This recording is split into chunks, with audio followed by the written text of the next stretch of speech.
Today, I'm going to give small group counseling a B- grade. I'm just going to go ahead and let the cat out of the bag.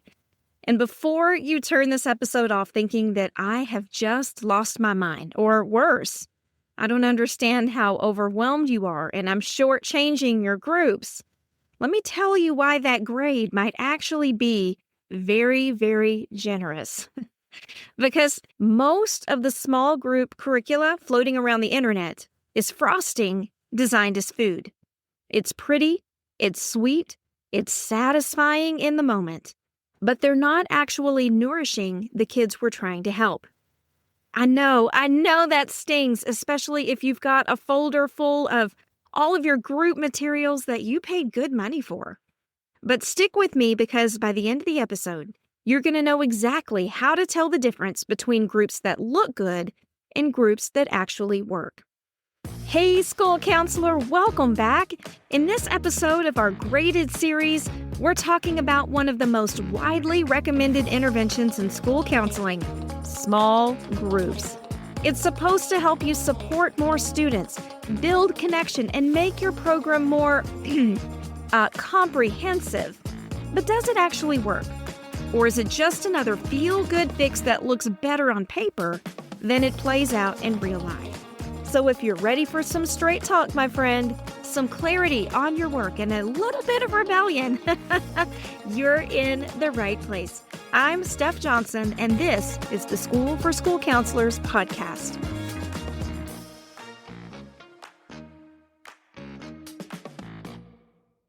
I recently started back to work on my campus, and I went after work to Target. I needed to buy some toothpaste. And I was standing there staring at the shelf, and all I wanted was something simple, right? Just grab some toothpaste and go. But there were all kinds of other things going on there. Whitening, charcoal, icy blast, foam burst, optic enamel shield, whatever. And for a split second, I thought, I wish they had one called Frosting for Your Face. Wouldn't that be fun? I totally made it up, but I swear if it had been there, I would have put it in my little basket without a second thought. Because in that moment, my brain was so tired of remembering all the things I needed to do at the start of this year. I didn't want anything smart. I wanted a no-brainer, and I didn't even care if it was effective. I just wanted to feel like I had a solution in my hand. And that impulse, when we want to grab what looks helpful or fun instead of what is also shaping how we're running group counseling in schools. The uncomfortable truth is we're not choosing groups because they're the right intervention. We're choosing them because they feel like we're doing something great, something that looks official or structured or supportive enough to calm down that little voice in the back of your head that says, am I doing enough? But here's what nobody talks about. When your visibility starts to matter more than your effectiveness, our students are the ones who bear the risk. Now, if you've been in school counseling longer than 5 minutes, you've heard it. What small groups are you running? The school counseling field has been whispering in your ear like a seductive salesperson. Behavior issue?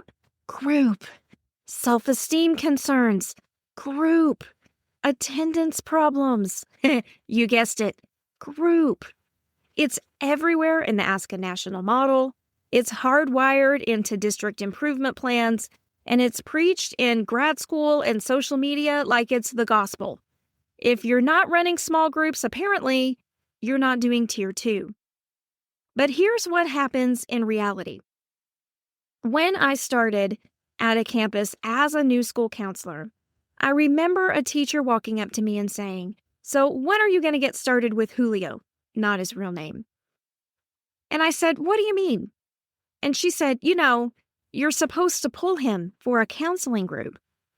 And I said, "Oh, I didn't know about him. What is the issue?" And the teacher looked at me and she said, "I don't know. He's just in every counseling group." That's when I realized we've created a system where being helped ultimately ends up labeling kids. Okay, so I'm going to give you a challenge. And after I give it to you, I want you to pause this episode and think about it. I'm serious. Pull up your next group curriculum, whether it's something that you bought online, you got from a colleague, or you created yourself. And try to answer these 3 questions in 60 seconds. First, what specific research supports this approach? I'm not talking about buzzwords like research-based or ASCA-aligned. I'm talking about actual studies. Secondly, how do you know if it's working? What changes do you expect to see beyond engagement in the group?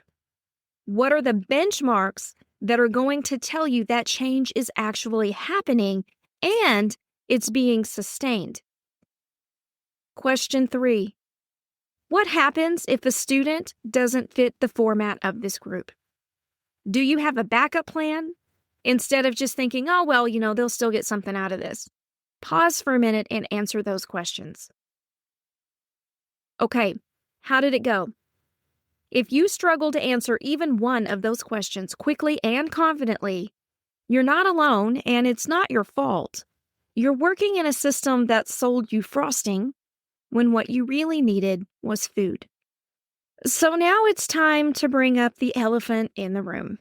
Teachers pay teachers. In our School for School Counselors Mastermind, we talk often about the hundreds and hundreds of dollars that school counselors have spent on that platform. And you know how many of those resources my members say actually helped them move the needle in their school counseling program? Maybe 10%. They were cute. They were perfectly designed. They were color-coded. They had these cute little icebreaker activities and discussion cards that make you feel like you're organized and prepared. But when you really look at what you're buying, here's what you'll find. First, the packaging promises evidence-based. But when you dig deeper, you'll find that just means the creator read a study about something related to that topic. That's not evidence-based. That's borrowed credibility.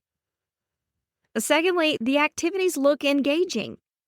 But engagement isn't the same as being effective. A coloring page about feelings isn't counseling. It's a coloring page. And third, the language sounds official. ASCA-aligned, research-based, proven strategies. But anyone can say their resource is aligned with anything. ASCA doesn't vet these materials. There's no approval process and no quality control. It's like the nutrition labels that say, made with real fruit, when what they really mean is contains 2% apple juice. So here's what that looks like in practice. Let's imagine a 5th grader. We'll call him Marcus. And he gets referred to an anger management group because he's had 3 classroom outbursts in 2 weeks. So week 1, the group colors anger thermometers. Week 2, they practice deep breathing. Week 3, they role play different conflict scenarios. Marcus participates, he follows directions, and he even seems to kind of like it. But the outbursts in the classroom continue. I know you've seen this before. Here's what maybe we don't know about Marcus in this scenario. Is he really angry? Or is he hungry? What if his family had recently become food insecure? And those anger episodes were happening right before lunch every single time.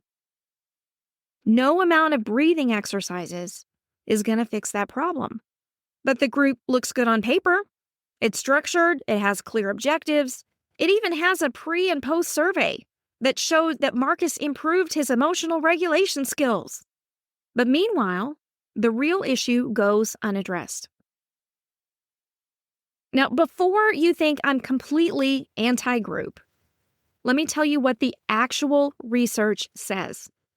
Researchers have looked at hundreds of school counseling groups over the past 20 years, and some of them work incredibly well. But here's the pattern they found.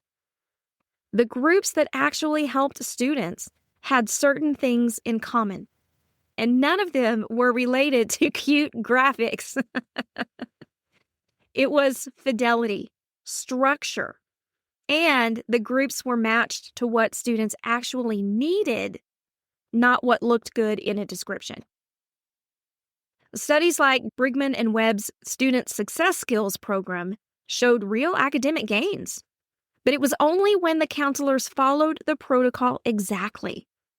When they modified it or they mixed it with other activities, the benefits disappeared. Berger's Bringing Out the Brilliance program worked for underachieving high schoolers, but it required 45-minute sessions, trained facilitators, and careful screening of participants.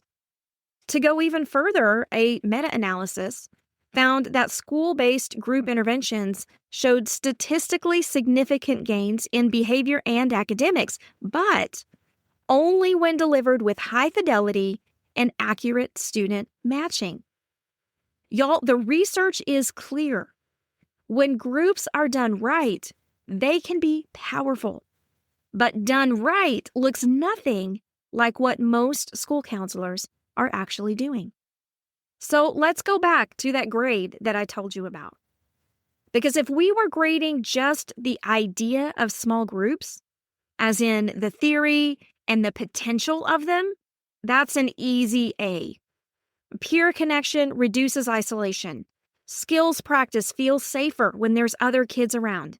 And some students genuinely learn better in group settings as compared to one-on-one. But in practice, in real schools with real constraints and real pressures, most school-based small groups land at a C+ at best. Here's what brings the grade down. We're running groups because we feel like we should, not because they're the right fit for kids. Materials are being designed for engagement and not effectiveness. There's no time to screen or follow up properly. Confidentiality becomes impossible when kids see each other all day. That's a nuance that's not present in clinical small groups. And we're treating complex student needs like they can be solved with games and coloring activities. On the bright side, there were some things that kept these small groups from failing altogether. When they're done thoughtfully, groups can create genuine peer connection. There are some evidence-based programs that do exist and do work. Unfortunately, they also cost something. Small groups can be an efficient way to teach specific skills, and for the right students at the right time, groups can be genuinely helpful. So when we put that all together, I'm giving small groups a grade of B-. But honestly, I'm going to tell you, I feel like that grade is still very generous. Beyond the grade, here's what keeps me up at night, truly. When we start to default to groups as our go-to intervention in school counseling, we're not just wasting time. My friend, we're potentially doing harm. Stigma follows students. When everyone knows who's in the behavior group or the anxiety group, even if you give it a cute name, they're going to catch on. That label sticks. How about the teachers that lean into the doorway of the classroom and say, "Bobby, it's time for your counseling group"? Those labels stick. We are also missing the real problems. The angry kid might be hungry. The anxious student might need trauma support. And that withdrawn teenager might be neurodivergent and need sensory accommodations, not social skills. We're also reinforcing the idea that students are broken. When every solution is about fixing something inside that child, we not only disempower them, but we miss systemic issues. Because a lot of times the problem isn't the kid, it's the classroom or the curriculum or the culture of the school. The students that we are trying to help deserve better than pretty worksheets and borrowed credibility. They deserve strategy, they deserve thoughtfulness, and they deserve interventions that are actually grounded in real evidence, not aesthetics. So what would a good group look like? What's the gold standard? We'd be running a group where every group decision began with data, where we weren't starting with student referrals or teacher complaints, but actual behavior patterns and academic indicators. Then we'd screen every potential participant with a brief individual conversation. We want to make sure that that group matches their needs. Then we would use evidence-based curricula, not the pretty ones, the ones that have been tested with real students and have shown real results. We would measure outcomes, not just satisfaction. Did attendance improve? Did office referrals decrease? Can students actually demonstrate the skills they learned more than a week or two past the end of the group? And then we would have to be unafraid to end a group early if it's not working, because sometimes you have to stop and regroup and refer students to individual counseling when you notice that the group topic is not really the issue at hand. Y'all, this is clinical level decision making, not program performance. And I know that hits some of you funny because you say, Steph, we're not supposed to be therapists. We're not supposed to be talking about being clinical. But when we are talking about students' emotional health, mental health, and self-concept within these groups that we are running in the environment where they spend the majority of their waking hours, we need to have a clinical eye toward what we are doing. In my opinion, if we don't, we are being very reckless. So where do we go from here? You're probably worried I'm going to tell you, throw out all of your group materials. Stop doing groups altogether. I'm not going to say that. But I am going to encourage you to get more strategic about what you're doing. Use the group test. Before you start any group, ask yourself these questions, and they go along with the acronym of GROUP.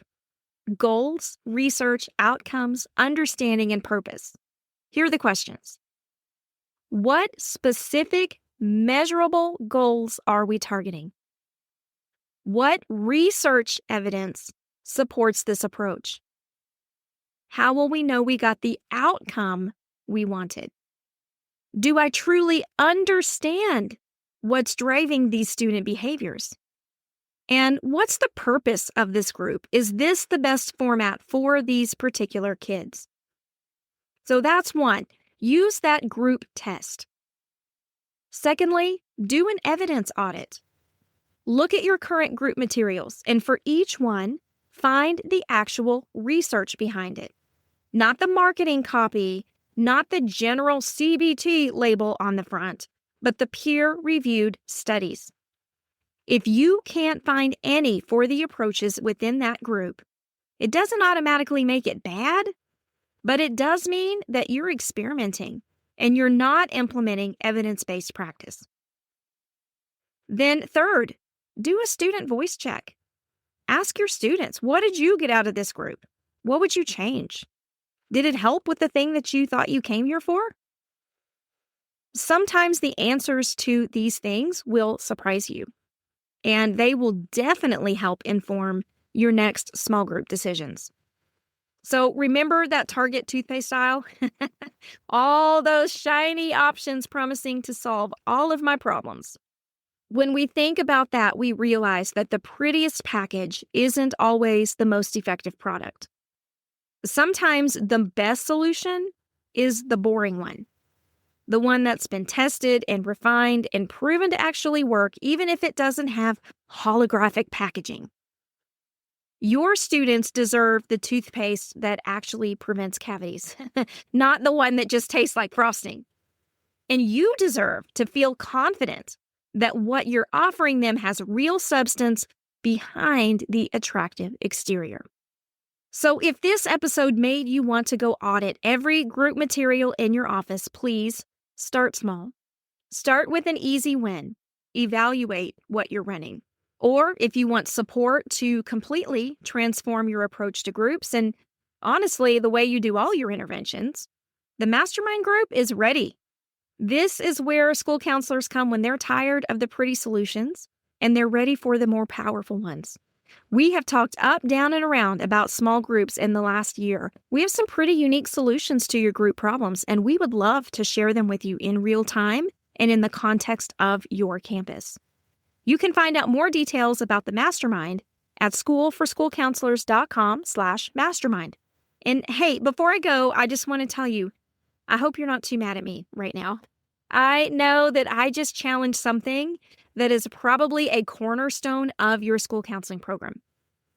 But if this episode stirred something up inside of you, that is not a bad thing, because it means that you're paying attention.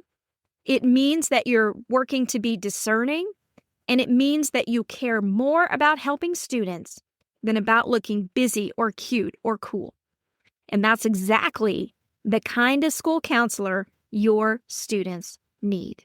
I'll be back next week with another episode of our graded series here on the School for School Counselors podcast. But until then, just remember, you're not responsible for being perfect, but you are responsible for being thoughtful. And if this episode made you think differently about your work, leave us a quick rating or review in your podcast player. It helps other school counselors find their way here too, so we can start generating some really powerful conversations. I'll be back soon with that next episode, and in the meantime, I hope you have the best week. Take care.